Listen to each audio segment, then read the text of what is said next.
भूत भावन परमेश्वर भगवान कालेश्वर महादेव आणि मनापासून या सोहळ्यावरती प्रेम करणारी जी मंडळी इथं बसून आहे त्या सगळ्यांना मी नमस्कार करतो आणि निवड एक मिनिटभर बोलतो। माझ्या पिढीची आणि माझ्या अगोदरच्या पिढीची जी मंडळी तेरवासी आहे त्या सर्वांना ठाऊक आहे, ज्या माऊलीचा सोहळा या ठिकाणी साजरा होतो आहे त्यांनी काय सोसलं किंवा कशा स्वरूपानं आपलं आयुष्य इथपर्यंत आणलं।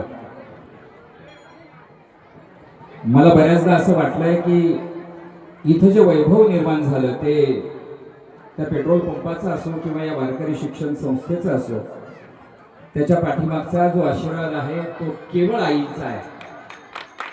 त्या आशीर्वादातून हे वैभव निर्माण झालं हा भाग। आणि बसलेल्या लोकांना एक भाग हे सुद्धा बोलून दाखवेल की हा कुण्या एका माऊलीचा सन्मान आहे असं नाही, हा माऊली तत्वाचा, आई तत्वाचा, सगळ्या मातृत्वाचा हा सन्मान आहे, सगळ्या मातृत्वाचा सन्मान आहे। याच्यातून आम्ही हे घ्यावं, जगद्गुरु तुकोबारायांनी कुठेतरी म्हणावं की भुके नाही अन्न मेल्यावरी पिंडदान, हे तो चालवा चालवी केली आपणची जेवी। जोपर्यंत आमच्या घरातले आमची माता पुत्र हयात आहेत ना तोपर्यंत त्यांना जिव्हाळा द्यावं। या सोहळ्यातून एवढं जरी आम्ही शिकलो तरी खूप काही आम्हाला मिळालं हे मी म्हणेन। या सोहळ्यासाठी ज्यांचं योगदान आहे त्या सर्वांना धन्यवाद देतो।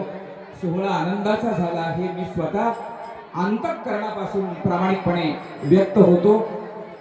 या सोहळ्यासाठी ज्यांनी सहकार्य केलं त्या सगळ्यांना धन्यवाद देताना संयोजन समितीला सुद्धा तुम्ही कौतुकास पात्र आहात हे अंतःकरणापासून सांगतो आणि थांबतो। रामकृष्ण हरी।